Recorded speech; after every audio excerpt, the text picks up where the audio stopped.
ఇక పోతే 150 మందికి ఒక్కటే బాత్రూమ్. ఇది ఎక్కడో కాదు, ఏటూరు నాగారం సంబంధించినటువంటి ప్రాంతంలో జరుగుతున్న విషయం. ఉదయం అల్పాహారం, మధ్యాహ్నం సన్నబియ్యంతో భోజనం, మన ఊరు మనబడితో సకల సౌకర్యాలు, కార్పొరేట్ స్థాయి విద్య అంటూ గొప్పలు చెప్పిన గత బీఆర్ఎస్ సర్కార్కు ఈ ప్రభుత్వ పాఠశాల విద్యార్థినుల కష్టాలు మాత్రం కనిపించినట్టుంది. ములుగు జిల్లా ఏటూరు నాగారం మండలం రామన్నగూడెంలో ఒకే ప్రాంగణంలో ప్రభుత్వ ఉన్నత పాఠశాల, ప్రాథమిక పాఠశాల, 2 అంగన్వాడీ కేంద్రాలు ఉన్నాయి. ఇందులో 150 మంది విద్యార్థినులు, అంటే అమ్మాయిలు విద్యార్థులు మొత్తం కాదు, 6 మహిళా టీచర్లు, 2 అంగన్వాడీ టీచర్లు ఉండగా ఇంతమందికి ఉన్నది ఒకటే ఒక బాత్రూమ్. దాని డోరుకు గొల్లెం కూడా లేదు. తాడు కట్టి కాపలా ఉంటూ లోపలికి వెళ్లాల్సిన దుస్థితి. పెద్ద క్యూ లైన్లో నిలబడలేక విద్యార్థినులు అవస్థలు పడుతున్నారు. ఎవరన్నా ఒకవేళ టీచర్లు కనుక బాత్రూమ్ పోవాల్సిన పరిస్థితి వస్తే వాళ్ళతో పాటు ఒక విద్యార్థిని తోడుగా తీసుకుపోవాలి. ఆ టీచర్ బాత్రూమ్కి వెళ్ళి వచ్చేంత వరకు విద్యార్థిని అక్కడ వేచి చూడాల్సిన అవసరం ఉంది. సరిగ్గా నీళ్లుండయి, నీళ్లున్నా కూడా నీళ్లను బయటికి వెళ్ళి తీసుకోవాల్సిన పరిస్థితి. ఈ ఇంతటి నీచమైన పరిస్థితుల్లో ఆనాడు వాళ్ళు ఏం చెప్పారు, మన ఊరు మనబడి మొత్తం హై లెవెల్లో ఉంటాయని చెప్పేసి మాట్లాడారు. వాళ్ళ కొడుకే వాళ్ళ ప్రభుత్వ పరిస్థితి ఎలా ఉందని చెప్పేసి, గచ్చిబౌలి స్కూల్లో పరిస్థితులు ఎట్లా ఉన్నాయని చెప్పేసి చూపించిండు. అయినప్పటికీ కూడా కేసీఆర్ కానీ బీఆర్ఎస్ ప్రభుత్వం కానీ ఎక్కడ కూడా విద్యా వ్యవస్థను పట్టించుకున్న పాపన పోలేదు. మరి ఈరోజు అదే ములుగు జిల్లా నుండి ఒక సీతక్క గారు మంత్రిగా ఉన్నారు. మరి మంత్రిగా ఉన్నటువంటి వాళ్ళ నియోజకవర్గంలో ఇంతకుముందు ములుగు జిల్లా అభివృద్ధి చెందకపోవడానికి కారణం సీతక్క అని చెప్పేసి బీఆర్ఎస్ అక్కడ ఒక మళ్ళీ గిరిజన మహిళని పెట్టేసి ఆమె మీద పోటీ చేసేటువంటి ప్రయత్నం అయితే చేయించారు.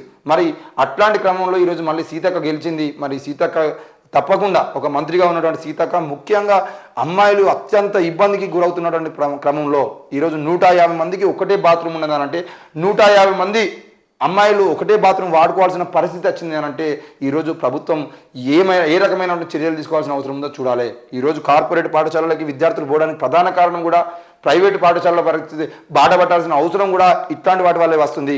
కాబట్టి విద్యకు సంబంధించిన విషయంలో కానీ, లేదంటే అక్కడ ఉన్నటువంటి ఫెసిలిటీస్ సంబంధించిన విషయంలో కానీ, వాళ్లకు బెంచీలకు సంబంధించిన విషయంలో కానీ, చదువులకు సంబంధించిన విషయంలో ప్రతి విషయంలో కూడా తప్పకుండా కాంగ్రెస్ ప్రభుత్వం పకడ్బందీ చర్యలు తీసుకోవాల్సిన అవసరం ఉంది.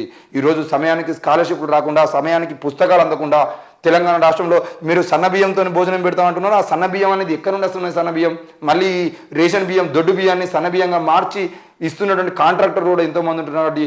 దాని మీద కూడా చర్యలు తీసుకోవాల్సిన అవసరం ఉంది. సరైన సమయానికి అంటే వాళ్ళకి సరైన సమయానికి విద్య అందడంతో పాటు ఆ భోజనం కూడా వాళ్ళు తినే విధంగా, అండే విధంగా వాళ్ళకు ఇప్పుడు వండే వాళ్ళకు కూడా సరైన సమయానికి బిల్లులు ఇవ్వకుండా వాళ్ళు వండేటువంటి ప్రయత్నాలు చేయట్లేదు.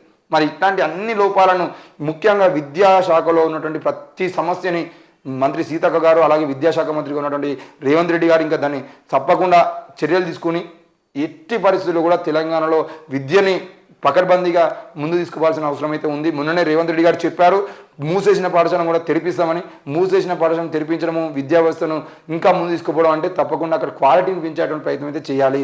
ఈరోజు డోర్ కూడా సరిగా లేనటువంటి వైనము, ఒకరు బయట కాపలా ఉండాల్సిందే, పెద్ద క్యూలో నిలబడలేక విద్యార్థుల అవస్థలు, రామన్నగూడెం పాఠశాలలో దారుణ పరిస్థితి.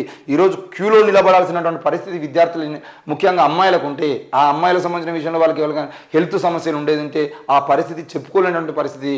దయచేసి కాంగ్రెస్ ప్రభుత్వం, మరి మేము ప్రజాపాలన అని చెప్తున్నటువంటి ప్రభుత్వం తప్పకుండా దీనికి సంబంధించిన విషయంలో మాట్లాడాల్సిన అవసరం ఉంది.